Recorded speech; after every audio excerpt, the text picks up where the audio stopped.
Welcome to the Amplified CEO with VC and serial entrepreneur Richard Stroupe. With today's guest, Ian Padrick, founder and CEO of Ohanafy. He's back on the show to talk about their progress, including their current Series A round. Well, Ian, thanks again for dropping by. Yeah, man. Thanks for having me. This is we're back. We're back round two. Yeah. The last conversation we had was so impactful, and I know that you've been very busy, and a lot has changed on your side. Yep. So I'm very honored that you agreed to come back and share some updates and things that you've been working on, and kind of tell us what works and what doesn't work, and going forward what the plans are for Ohanafy. Yeah. So you're in the middle of closing your fourth round. Yep. And this is an A round. This is our Series A. This is your series. You made it. You married Series A. Yeah. Yeah, man. It's been a lot of work. It's very exciting. Leading up to this. It's been a lot of work. Yeah. But we're thrilled to be here. Yeah. So from your perspective, leading from the time that you started raising your friends and family, which has been what, 3 years ago now? Yeah. It's been 3 years. Yeah. Okay. Now, fast forward to a couple bridges to kind of get you where you needed to be to do an A round. Mm-hmm. How does that feel as a founder? That obviously you've made it this far. Yeah, I mean, I think, it feels incredible. I think it's a lot of validation that the dream and the vision that we had for this business is, coming true, and all the things that we thought would be possible are. At the same time, I think you almost wind up with like imposter syndrome a little bit at times, because we haven't made it, right? We talk about that a lot. Is we've achieved a lot of great things. We're excited about the direction of the business, the growth, but we haven't made it, right? Trying to keep that mindset of like, hey, yeah, it's wonderful to be at this stage, and we're really excited about the future, but don't get comfortable. Right. Trying to balance the excitement with also like, we got to keep our heads down and keep moving. Right. Yeah. So up until now, you've raised just over $10 million in the first three. Yep. And this round, you're raising roughly $7 million. Yes. Okay, we'll put you right in the 18, 19 mark when it's all in and done. So $18 million is a serious amount of money to raise. Yeah. What's fundamentally different this time compared to the other rounds? Going back to the friends and family and a few of your bridges. I think it's about, now it's less about trying to sell the vision and sell the proof, right? So we've had the opportunity over the last 3 years to, work out some of the kinks, go through some of the pivots, kind of find our sweet spot, really understand our ICP, go win major logos and major contracts, and prove that there is a market and we have a great fit in that market. And it's less about, I think, selling the vision and more about now selling the repeatability and the growth, and starting to figure out how do we scale, right? How do we take everything that we've been doing and start designing for a future where we are really just trying to scale and build that repeatability. So, yeah. Okay. And working with your investors and stakeholders, what does investor ready look like for you? Because I don't know, we're talking to a lot of founders that either we're working with as an advisory, trying to get through discovery, or even through acceleration through fundraising. What does that fundraising look like? What does investor readiness look for you?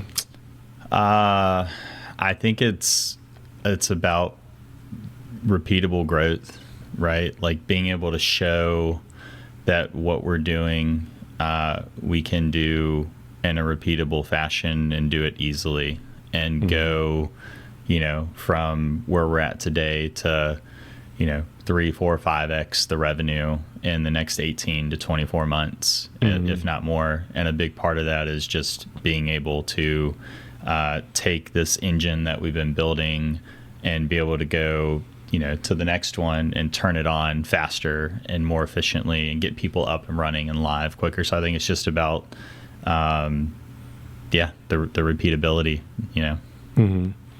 I know a lot of people look at like the technology and the traction and the TAM.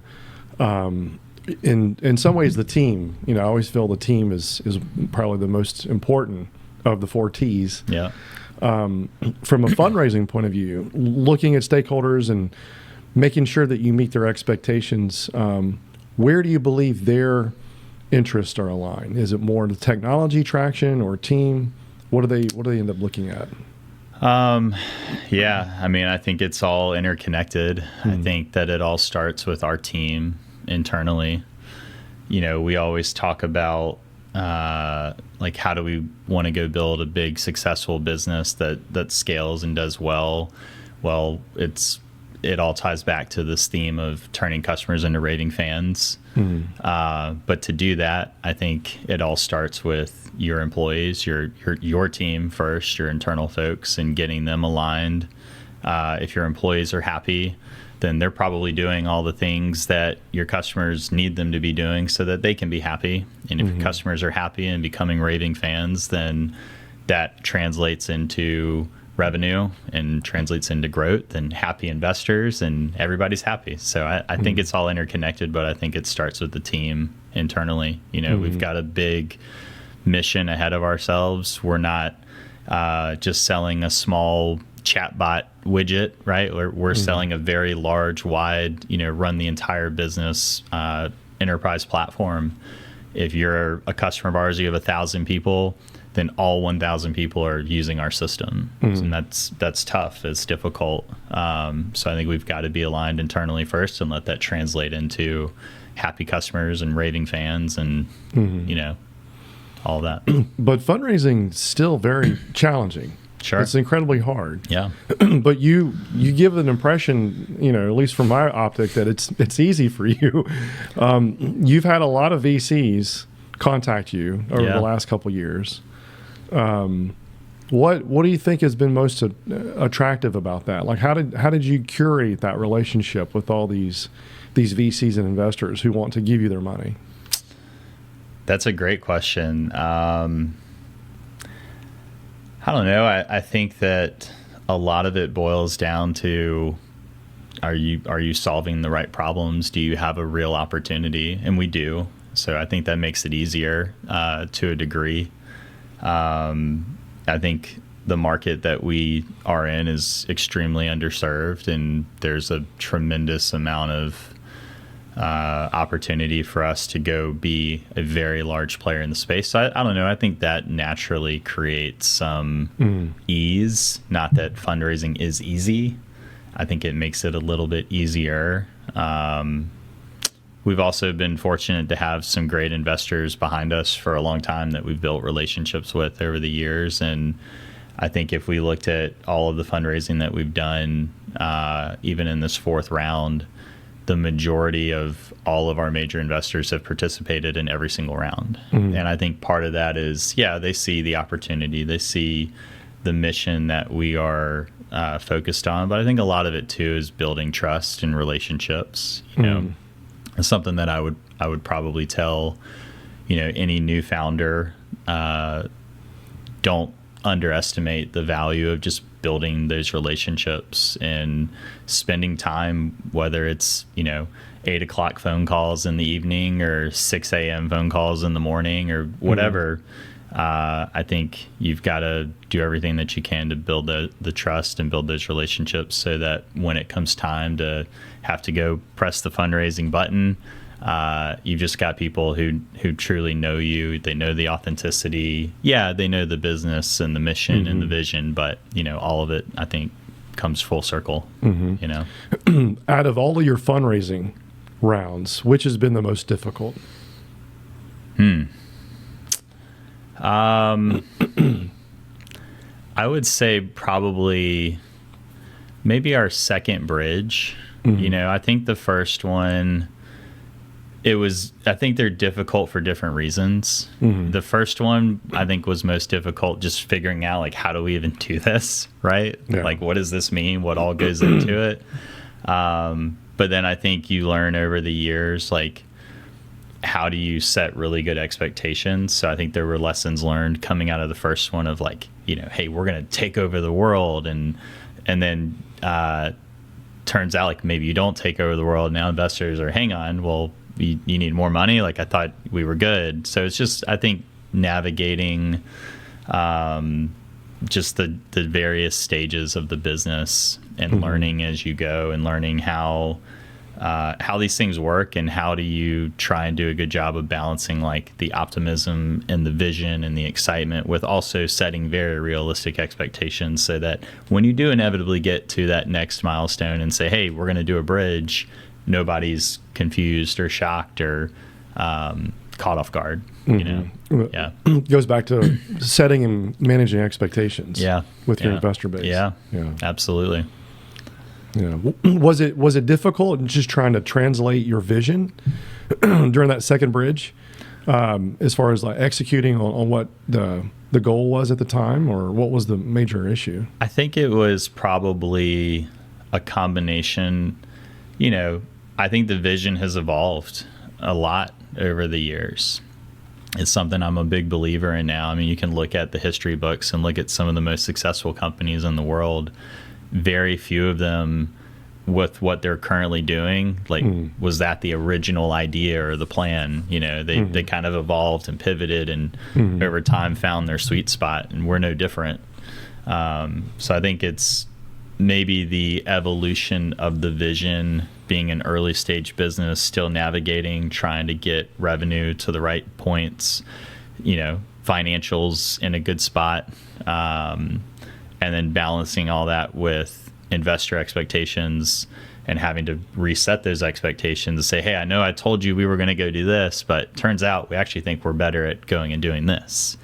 And navigating that in a way where it doesn't create concern or doubt or worry, but tries to create confidence that, hey, this is actually a good thing. We're really learning our sweet spot. We're figuring out who our ICP is, and tying all of that back into, you know, how are we going to go raise more money, and using it as a confidence builder, I think, you know. Yeah. So in relation of meeting and managing expectations with investors, what's worked for you? Because I know it's very challenging. It's very difficult to raise capital, but you know, you're in Wilmington, North Carolina. Yep. Has it been, I mean, obviously has it been difficult for you to raise capital? It seems like you've got some strategic investors aligned with you, but you make it seem easy where it's a very difficult thing. Like, how did you do that? Like, what were the elements that you deployed to make raising capital successful for you? I would say, I think some of it, a couple pieces, you know, I think a lot of it for us in our specific situation has boiled down to having long-standing relationships with some of our investors. I mean, some of our investors I've known for 15 years. Even some of the ones I haven't known for 15 years, it feels like I've known them for 15 years because I've spent so much time with them. Right. Back to building trust and relationships. But I think a lot of it for us, you know, we're fortunate, I think, that if you look at our founders and you look at our backgrounds and where we come from, it's not our first rodeo being a part of early stage businesses and seeing what it takes to go from 0 to 100 and scale, and not just in a business, in a startup, but in a very similar motion. You know, I was very early on, had the great fortune of being early here at a company called Encino here in Wilmington, North Carolina, most people are familiar with, where we had almost the exact same type of motion that we're building here for the world of beverage, but for the world of banking. And, you know, it took that company 10 years to IPO, right? It doesn't happen overnight. And I think because we've had those experiences, it's helped us try and manage expectations early on and tell our investors. I mean, you could ask them the number of times they've probably heard me say the word, please be patient, is they probably can't even count it at this point. Yeah. Because I think, at least in our world, you know, we're disrupting a very antiquated, legacy, underserved industry that has 100+ year old businesses. that have just always been growing up and to the right, and they haven't had to think about technology that much. And it's a little bit different. It's very fraternal. There's only a couple of competitors that we run into in the market. So it creates a lot of dynamics where you have to be patient. If you're going to play in our market and win, you have to be incredibly patient.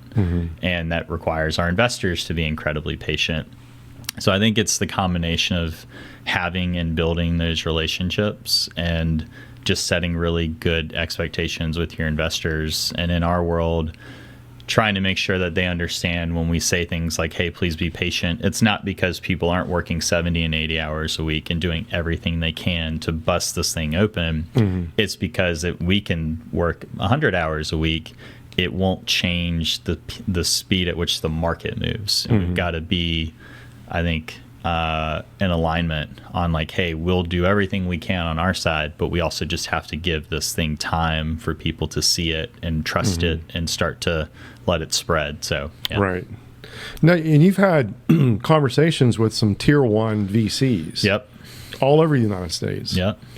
So clearly Wilmington, North Carolina does not scare the major VCs. No. You don't believe your location in Wilmington has been a hindrance? No, it's interesting. Of all of the tier 1 VCs that we've spoken to, I think every single one of them knows about Wilmington. I think there's been enough interesting stories that have come out of here. Encino, right? Vantica had a great success recently. People are familiar, I think, with the entrepreneurial spirit, sort of Silicon East over here. So it's interesting. I don't think I've ever had a call with a tier 1 VC that said, oh, hang on, where's that? Or they're like, oh yeah, I'm familiar. We're talking to a company there the other day. Right. So I think, I don't think it scares them. And I think that if anything, it's kind of an interesting, weird, almost like situation where we live in such a small town here at the beach in North Carolina, but it has such a great hotbed for this type of thinking and entrepreneurial spirit and startups. Yeah. And you haven't really taken money from any large VC. I mean, it's mostly angels, I would imagine. You've got like a good roster of some solid, deep-pocketed angel investors, but you haven't taken any money from even North Carolina VCs. 'Cause I know they've talked to you as well. Yep. Is there a reason why you've kind of strategically have aligned yourself with that type of capital versus more of a larger VC shop? Yeah. I think that we are just so focused on the long-term business that we think we can build. Everyone, obviously, different venture firms are going to approach things differently, and it's not to, put them all in one bucket and say they all operate the same. But I think by and large, sometimes you'll hear stories about like, oh, well, we brought this partner in and then we just had to kind of change how we operated. We just start focusing on the wrong things, and it's just we got to, prioritize revenue over everything. And not to say that that would always be the case, but I think we're focusing on building a business that is highly profitable, self-sustaining, can go back to the theme of patience, can go build a very large multi-billion-dollar outcome in our industry. And I think we're just very sensitive to the people that we bring in and put on our cap table and give a seat at the table, because we want them to be aligned to that long-term vision, right? We prioritize right now that long-term alignment over valuation. We talk about it all the time when we sit in the room and we think about, okay, the next raise and who are we going to work with and who should we not work with. And we talk about that concept of, bringing in the wrong partner at a higher valuation will actually cost you more money over the long term than bringing in the right partners, even if it's at a lower valuation in the short term. So yeah. Yeah. Well, you've done a great job, and it's like Thank I you. mentioned, it's very difficult. Yeah. And if any founders listening to this podcast right now, they should check out your example is a case study of how to raise capital strategically Yep. on a path to A. And getting to an A is very difficult, because, as you mentioned, you've had some hard choices to make along the way and some strategic pivots and trying to make sure that your stakeholders and your investors are aligned with your employees. So it's a true juggling act. So Yeah. Now heading into the pivot that you made, strategically, it's been a couple years now that you've made the pivot, and I know it took some time to kind of execute on that vision. But one of the things I find interesting with your model is how your team handles customer discovery, and specifically building those relationships with those customers, because you work in an industry, as you describe it, is very traditional, using some archaic technology. So of course they're very fearful of change. Mm-hmm. There's a cost of change. Yep. So how are you handling your discovery in a technology environment where the technology is very old, archaic, and have to educate them on the newer trends of technology? Yeah, I mean, I think there's a few pieces to unpack there. We always talk about what's the one constant in business, right? It's change. In our industry especially, there's a lot of change happening. There's consolidation, there's new categories, there's new products, pricing, there's, even new generations and their consumption and their habits and how that impacts the broader market. So, our industry is experiencing a lot of change, and it's the same, every business is constantly evolving and constantly changing. So I think, how we think about discovery is with that sort of being the underlying, foundation that we keep in the back of our minds. It's like, okay, well, then we have to get past all of the surface level stuff and get to the root and understand it's not even so much about, what the customers think they need or want or are asking for. It's more about like understanding their business at such a deep level. We've gone in and sat in rooms for 2-day on-sites with folks who have been in the industry for over 50 years. We've been doing it for 4, and we've been told, man, like one of the things that was most, that caught us off guard was just how well you guys know our business. Because we know our business very well because we've been doing it for 50 years. You guys have been doing it for 4 and really focusing in this area for just a couple. Like, how do you know the business that well? And then it's just, it's long nights and weekends and work and putting in the effort. But we always talk about, like, our job is not to go in there and be yes men and just, oh, you want this, got it, we'll build it. It's, okay, got it, but why, and what is the business challenge we're solving for, and what are the outcomes that you're expecting to receive if we go do this? Because if it doesn't tie back to, value, it's probably not all that important. Features are cool and dashboards are awesome and pretty, and we've got a lot of areas in our system that are very pretty, and we can make them prettier, but if they're not driving value, if they're not getting to the type of outcomes that our customers are looking for when they decide to make that change, right? If we're not tying it back to an increase in efficiency or driving more revenue or helping them cut costs, right? Then it probably doesn't matter. So I think just keeping those things sort of at the foundation of how we think about discovery shapes a lot of how we approach it. And some of our team, we've spent a lot of time in the consulting side of things prior to this business. So I think a lot of times we try and wear that hat, put our consultation hat on and say, hey, we're here for you. We're your partner. We want to hear what you want. We're not necessarily going to agree to it all. And we'll be on the same page. We'll talk about that. If we agree not to do something, you'll know why, and you'll agree with it, right? We'll all work through that. But I think it's just a combination of those things and trying to worry less about what you're hearing on the surface level and get to the root and say, okay, well, because we'll run into situations where we'll go through a discovery and a customer will say, well, we need this. I go, okay, well, why? And I say, well, because of this.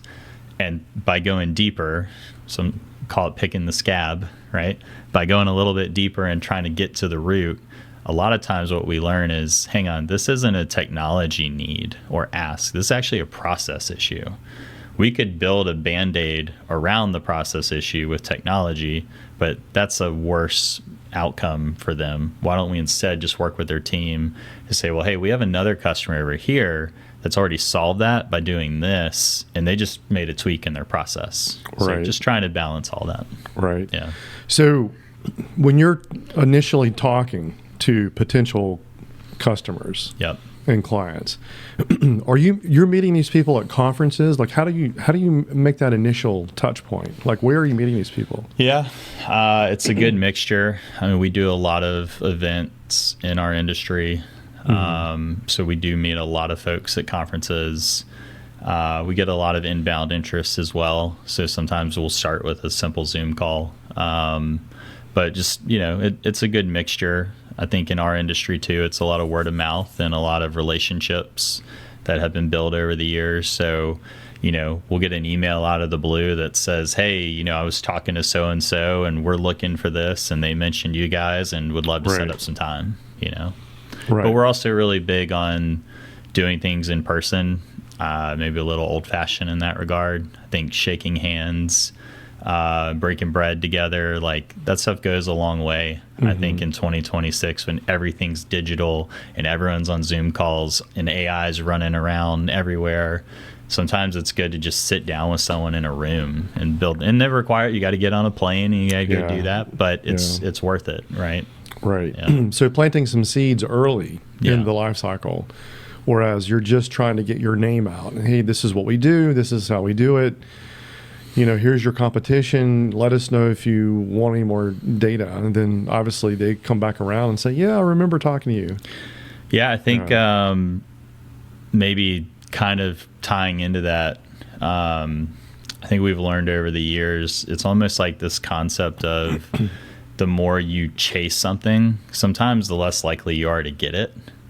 And because what does it ultimately do? It means that you're not being authentic. You're just doing whatever it takes to go get the thing that you're chasing. Right. Versus if you try and flip that on its head and say, well, hey, as much as if it was a customer, as much as I would love for them to be our customer, as much as I would love for our revenue to grow, let's just be our authentic selves and not try and sell so hard sometimes and just educate. We try and do a good job of balancing.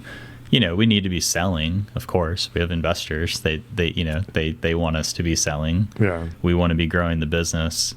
But I think we've learned over the years that the less we sell and the more we educate and just inform and show people, plant seeds early, show people how we're different, how we can solve the problems that they have in a way they've never been able to before, positions us to ultimately get the outcomes that we want with them. Might take a little bit longer than you want it to. But yeah, I don't know. I think it's maybe just trying to think about it from a different lens of like not chasing it and more just being your authentic self. And and part of the education side, I agree with you. I think the harder you sell, the less value you seem to have for someone else. It's almost like you need to create value. Yeah. And your angle of trying to educate them, for example, here are the trends. Here's what the consumer is purchasing. And here's what we predict the future is going to look like because of tariffs, because of changing habits and so forth. And you do a good job. You've gone to conferences and you've actually been a speaker. Yep. So it allows you a platform to kind of tell your story and educate them on the industry and why they should make investments in the future. And you do a lot of blogging and videos online, and I think you're doing a good job there. Are there any other type of PR or outlets that you're using for the educational side? Not yet. I mean, we do a lot of stuff on LinkedIn, as you mentioned. We do a lot of videos there. We're actually producing a pretty cool series internally right now for a big customer that we're working with. Like a case study. Yeah, exactly. Yeah. And we're calling it like follow the journey as we go through what is a big implementation. Mm-hmm. We're trying to give the industry that we serve kind of that behind the scenes look at what does it mean to partner with us and why is it so different from what they've done in the past. Because we think that the right customers who see that will be very attracted to that and be able to look at that and say, man, like, that's what I want. That's the type of relationship I need with my vendor. Right. Not just the one where I sign a contract and they hand me a login and I never see them again. But, we think we do a lot of the traditional stuff. We definitely take up any speaking engagements that we can in our industry. We've done a bunch of panels over the years. We sponsor a lot of those things where we can. We do a lot of videos on LinkedIn. We'll do a lot of things too internally with some of the associations that we work with in our space where, we'll get to write like email newsletters that go out to the whole industry. So not as much video there, but still getting to kind of put our voice and author content that, gets in front of our potential customers. Yeah. Yeah, that's great. Yeah. Yeah. Obviously, another thing that works really well for you is relationship building. Going back to your industry, it is a very tight-knit industry. A lot of families and corporations have been around for a long time. Obviously, it's very difficult for them to make strategic changes, especially from technology point of view, because there's not only the investment themselves, but you have to train your staff. Sometimes your staff doesn't have the skills for the technologies. You have to train them. So there is an evolution here. But how has relationship building been a part of your journey on customer discovery?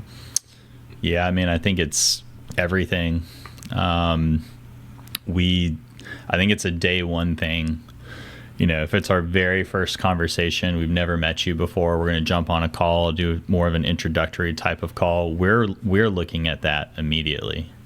And we're trying to do a good job to reciprocate that. Like, how do we start to build trust and start to develop the relationship? And I think some of that is, just being authentic and being yourself and being honest about what the business is really good at and what it's not good at. I think it's almost refreshing for our customers and our prospects when they go into a sales cycle with us.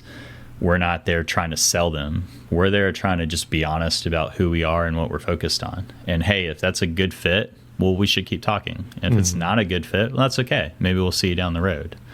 And I think that almost catches people off guard because they're like, well, hang on, like, where's your sales rep? Why am I talking to you? Like, well, because, I'm here. We're going to figure out if there's a good fit here. And I think in our space specifically, as you mentioned, change is very hard. We tell everybody, if they tell you it's not, they're lying to you. You should probably just run the other way. Right. But we use that almost as a measuring stick to try and gauge what is the, on their side, what is the level of executive alignment look like? Are they going to mandate this thing and push it? Because, some of their folks may be very resistant to change. They maybe don't have the skills to change. And if they don't have the right level of, executive oversight, mandating and setting expectations that, guys, this is the direction we're headed, then these programs fail. And we always talk about this concept of we don't want our customers to just feel like customers. We want them to feel like partners. And I think they're very different. That's a different relationship. A partnership is a two-way street. There's mutual understanding, and there has to be alignment, I think, between our team and theirs that, hey, we're going to do the things that we said we're going to do, and you guys have to do the things that you said you're going to do. And I think that a lot of that, it just boils down to trying to, back to the earlier part of the question, trying to establish that relationship early on and, have everything just revolve around building trust. Trust is not given, it's earned, right? Mm-hmm. So you show them who you are, you talk about the things you're good at, the things you're not good at. I think, honestly, some of our best deals that we've ever done with customers are the ones where we told them all the things we can't help them with and we're not good at and we can't do and won't do, because they just appreciate the honesty. Mm-hmm. You're not trying to sell me. You're just trying to be real about what you can or can't do. Yeah. Especially in a world of over-promise and under-deliver. Yeah. Seems to be consistent in every sector, including politics in the world economy. Yeah. So it is kind of refreshing. Yeah. So I guess you're coming from a perspective of saying, look, we're just authentic, honest people. Here's what we do. Here's what we don't do. And if you want to talk about how we can maybe transform your industry and your business cycles, let us know. And they probably appreciate that kind of level of just straightforwardness. I think it goes back to some of what we talked about earlier, right? If our mission is to turn customers into raving fans, well, then we don't go chase revenue. We go chase customer success. Mm-hmm. And if we're chasing customer success, then happy customers will translate into revenue. I think you just have to trust that. So I think it's about, you as your own business, how are you thinking about that? How are you prioritizing? Because, a lot of businesses, they just want to chase revenue and grow sales. And, that's fine. That's just not our model. I think that we're really big believers in, if you do the right things by our customers, you follow through on those commitments, you pick up the phone when they need you, you challenge them, right? Mm-hmm. At times, because maybe the things they're asking for don't make any sense. And it's not everything sunshine and rainbows and it's always green. Sometimes it's red, and you have to have really difficult conversations and say, hey, you guys told us you were going to do these things and you're not doing them. And we got to get on the same page, and we'll jump on a plane and be there in a day and sit down together if we need to, or let's figure this out. Right. But yeah, just trying to pull all that together, Have there been a few specific elements that have changed customers' position and trying to become more flexible of using your technology? Because like you said, you're working in an environment that's very traditional. It's very hard to change, especially large ERP type technology systems. What's been a major shift? Is it the economy? Is it trends? Is it the competitors aren't doing something? Like what's been a few of the green flags for you to become successful? I think there's a couple. I think some of it does boil down to the broader market that we serve. For ever and ever in our industry, things have just been up and to the right. So I don't know, when you run a very highly profitable business that's just always growing and always performing, you don't really have to think about technology that much, right? Why would you? Everything's going great. Now with the way that some of the trends in the market look, there's just a lot of companies they might be declining now. Best case, they might be flat or barely growing. And they see a lot of horizon, good things on the horizon, but we're kind of in this period where they just don't want to go backwards. They want to at least maintain or even grow slightly. And some of that boils down to, well, how can we do things in a more efficient manner, right? We might have 1,000 people, do we need 1,000 people? Or we might have systems that just make us so inefficient because everything's so disconnected that we're having to do all this rework. We talk to customers all the time who are using some of our competitors, and we'll go through a multi-day discovery and very deep analysis, and we'll get asked the question, like, what did you learn? What was your biggest takeaway? And so many times it's, well, our biggest takeaway is you're not actually using any of those competitors to run your business. You're just using Microsoft Excel to run your business. It's just 93 spreadsheets and a bunch of people who keep it all kind of duct taped together. So I think, some of it is the market itself, creating some urgency for people to think differently. Some of it is the dynamics of this next generation that you hear a lot about and a lot of focus on in our industry. There's a lot of folks that are, because in our world, it's very much a family business owned industry. multi-generational, and you've got a lot of folks who are now stepping into those leadership roles and taking over the business, from their parents. And these are folks who order their groceries on Instacart and have packages show up from Amazon every day. And they're very used to technology and leaning into that. And then when they get handed the keys and they see some of the things that are being used to run the business, they're like, I can't use this. I'm used to Amazon all day, and you're at opposite ends of the spectrum. So I think some of that helps us, right? We're very modern tech stack. Everything we do runs on Salesforce. So yeah, I don't know, all that. I lost my train of thought there at the end of where I was going to go with the other side of it. So as the changing guard would say, as new leadership comes in that are more tech friendly and tech savvy, so they're more open for change as far as replacing technology to become modern. Has AI played a part in anybody's decision in trying to improve efficiency?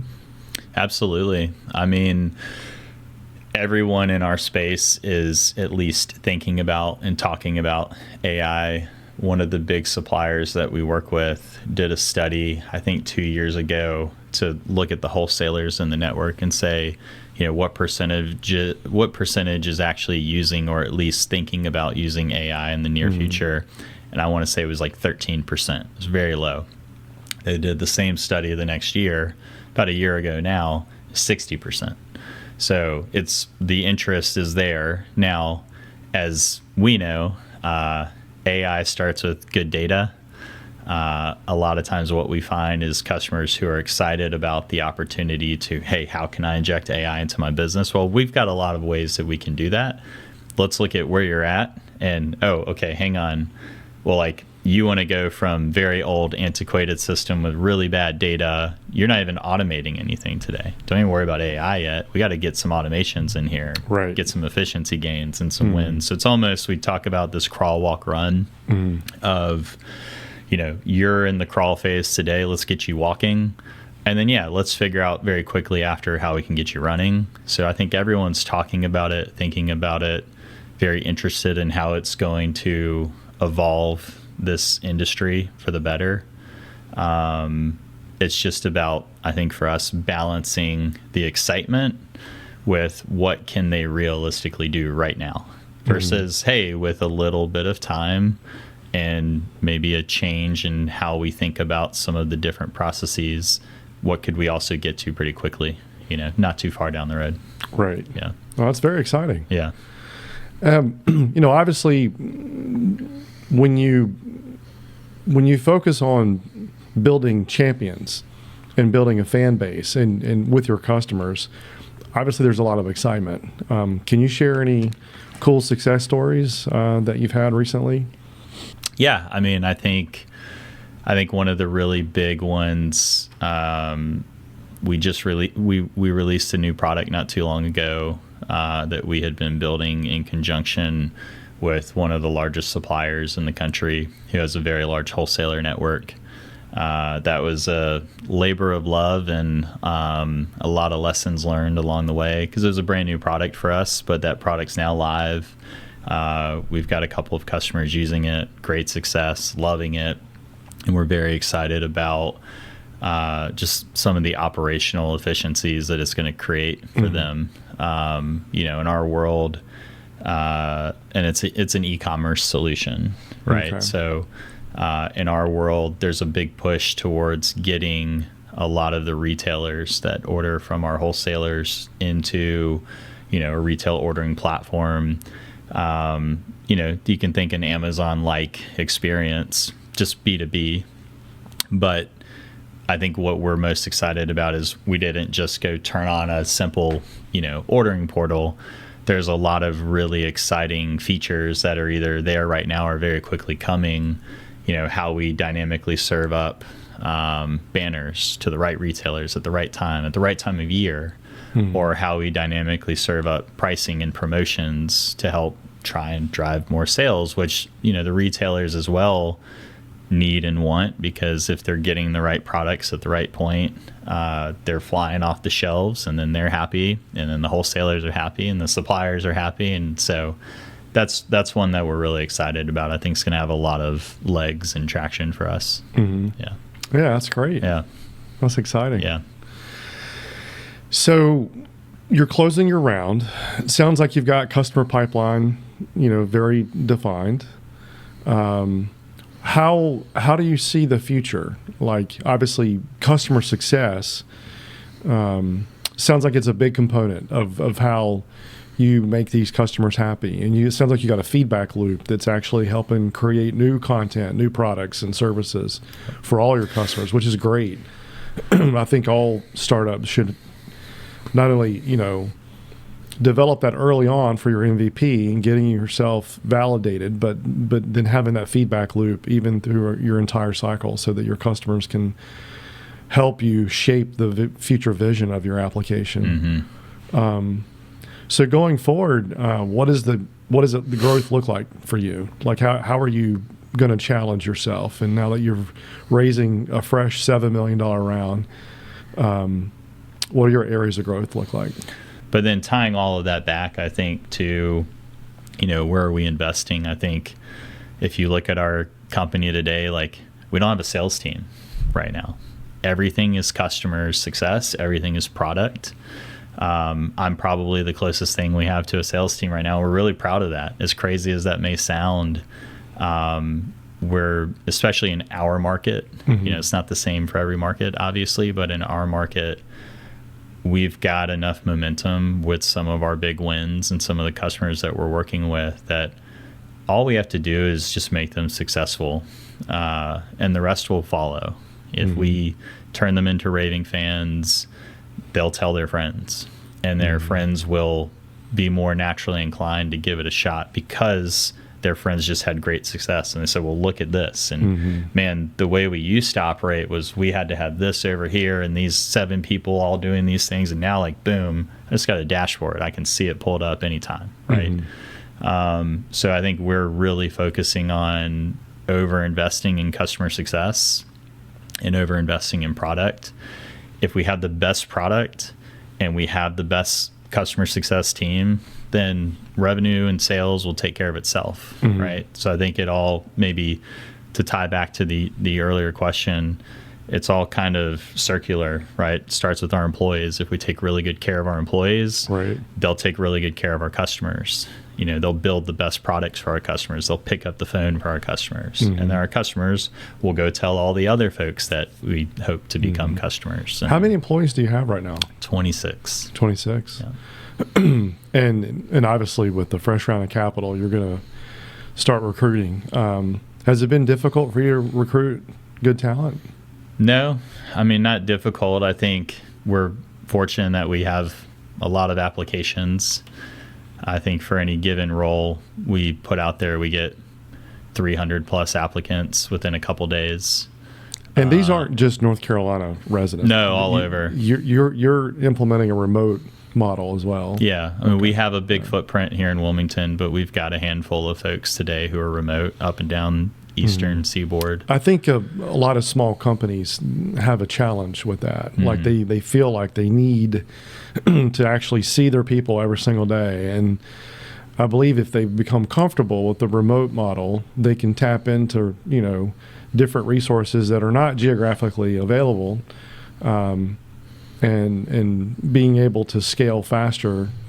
Obviously, speed to market is key. So, well, yeah, and being in Wilmington, North Carolina, is not the largest city to pull talent from, right? So, but I'll say, I think for us, we've done a good job of building a pretty strong base with our headquarters here, and now we're more focused on let's just go find the best people, and even if they're not in Wilmington or they don't want to be in Wilmington, that's okay.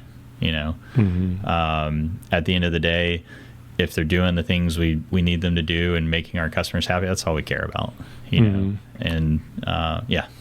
Has anybody tried to tempt you to move to California, to the Valley, or not to California, Denver or Austin? We've had some folks who have said, like, have you guys ever thought about relocating to Atlanta or Charlotte, bigger cities here?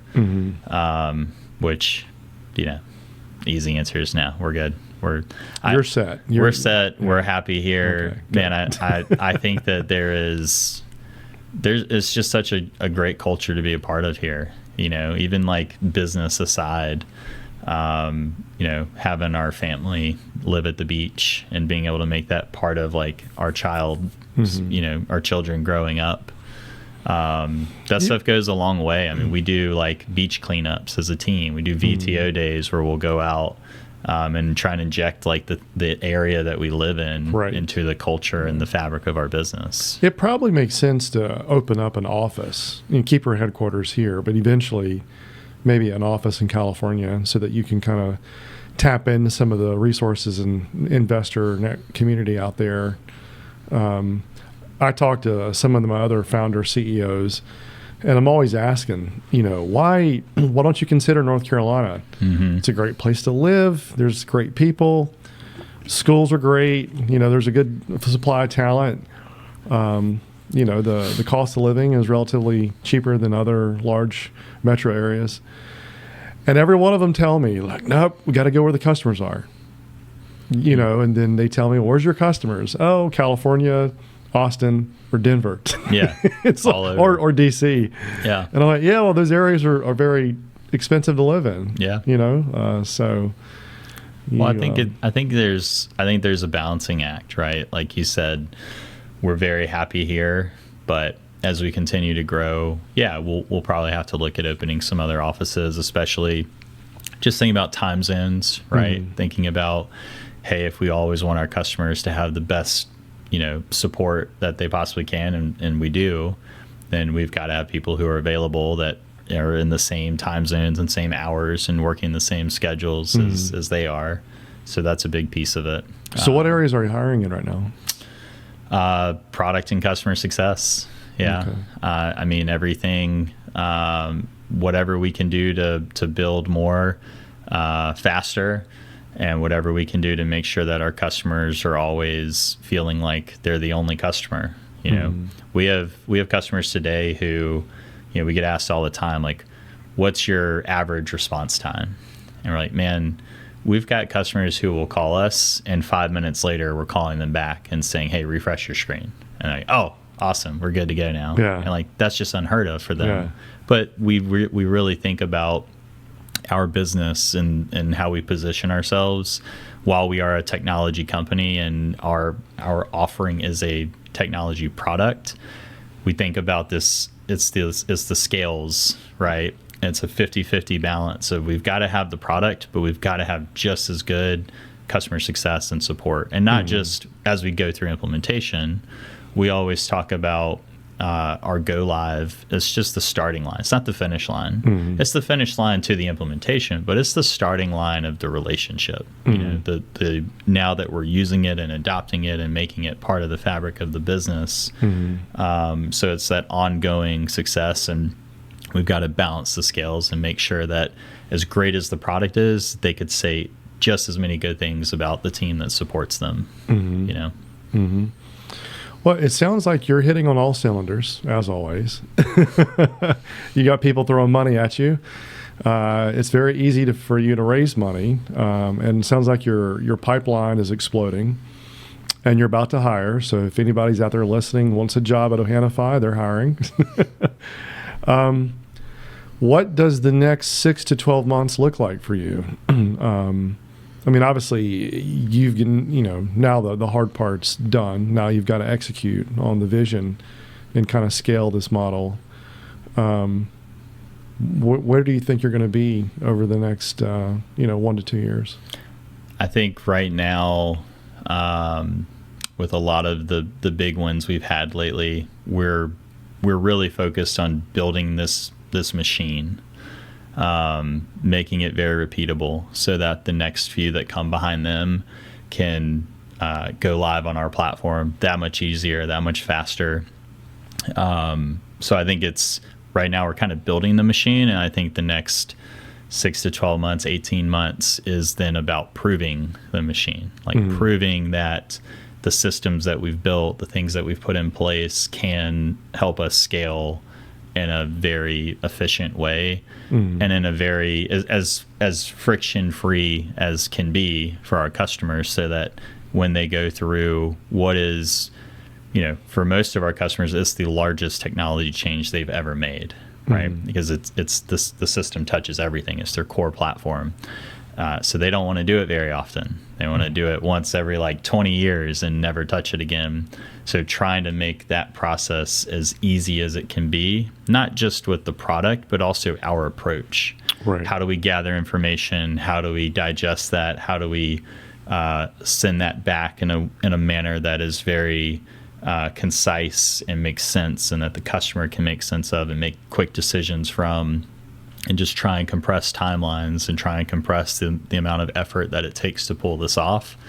That's a big focus for us. So it would be proving that all of those things that we put together are working, So you're currently raising 7 at 30. Is that correct? Yeah. This is your A round. So that puts you basically at 40. Do you see the valuation over 100 in about a year or two? Or Oh, yeah. Do you? Yeah. Is that just based on your pipeline and your interest at this point? Yeah. I think we have a pretty stellar pipeline. We've actually have to tell folks to give us a little bit of room right now, as much as we want to sign new customers and grow revenue.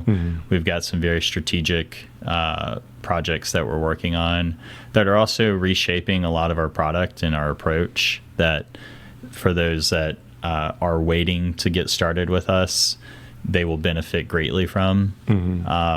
So I think we're very confident with the pipeline that we have and the prospects that we're talking to, that revenue is going to grow very quickly from here. As soon as we kind of use the analogy that we haven't turned the sales engine off. We're in neutral for a minute, because we want to get geared up and ready for what we know is the floodgates that are about to open. We want to make sure that the product is as buttoned up as it can be.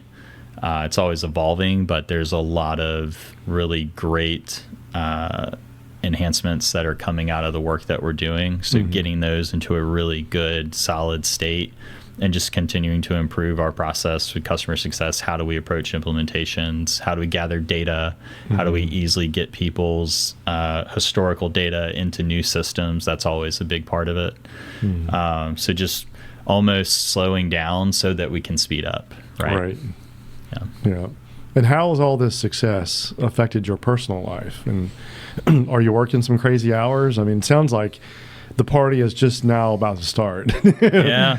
And I know it's a lot of work that led up to this level, but yeah, I mean, are you taking care of yourself? You look like you are. I'm trying. Yeah.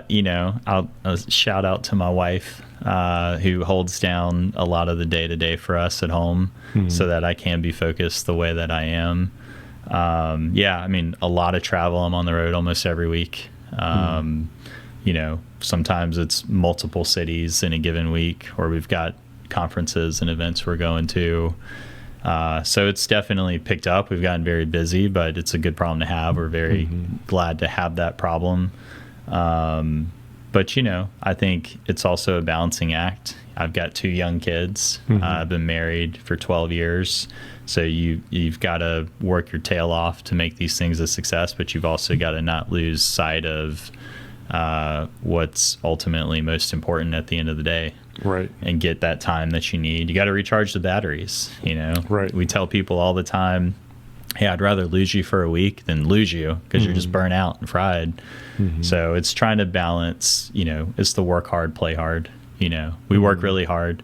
Let's play hard too, and have some fun. We can build a very successful business and have a lot of fun along the way. So why not? Yeah, that's awesome. Yeah.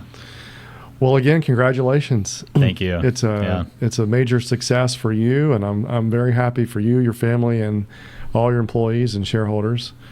Can't wait to see what happens over the next 1 to 2 years and see how far this journey can go. We'll have to run this back again. Yeah, we'll bring you back for round 3. I don't know if I asked you the first time, but what is your exit strategy? Have you thought about that far? Because usually we tell people, you have to have an end in mind to kind of work towards. Yeah. Because otherwise you just kind of get stuck in the loop. Man, I think that, yes, you got to have a strategy in mind. At the same time, I tell people, because I get asked this question every week, and I tell everybody, I also think it's a little bit of an impossible question to answer fully, because you just don't know what's around the corner. Where we stand today, our thinking is that, if you look at the competitors that are in our space, everybody's owned by private equity, right? We're not. We don't have even the venture capital firms we talked about earlier. We don't even have those folks involved, right? So I think it's a very big advantage for us as we go into the market. And I think it's very refreshing to the customers that we talk to. We've been asked all the time, well, like, hang on, how are you guys funded? Because they've seen what the alternative looks like, when it's not set up the way that we're set up. So I think we're really leaning into that. And I think we see a vision where we can build a very profitable company very quickly and do things like pay dividends back to investors while we continue to grow the business. I think an IPO is something that we think about, right? That could be on the table one day, and that's an interesting path because you retain control of the business. You're still you're a publicly traded company, but you still run the company, versus just selling out to private equity and losing control of everything. And you've seen countless stories of right. what happens there. So I think that there's a lot of options on the table. I don't know. I think we're mostly just focused right now on making sure our customers are happy and spreading the word. Yep. And I think those things will sort themselves out when we get down the road. I think opportunities will present themselves, and we'll discuss that as a team and figure out what's the best path for our customers and our employees. And sounds great. Yeah. Well, thanks again for stopping by. Thank you for having me. And sharing your updates. Absolutely. This has been awesome. Thank you. All right. Take care. Amplified CEO is produced by Topsail Insider, edited by Coastal Carolina Network, and sponsored by Cape Fear Ventures. For more information about Amplified CEO, Richard Stroupe, or Cape Fear Ventures, please contact Christa at 910-800-0111 or Christa at topsailinsider.com.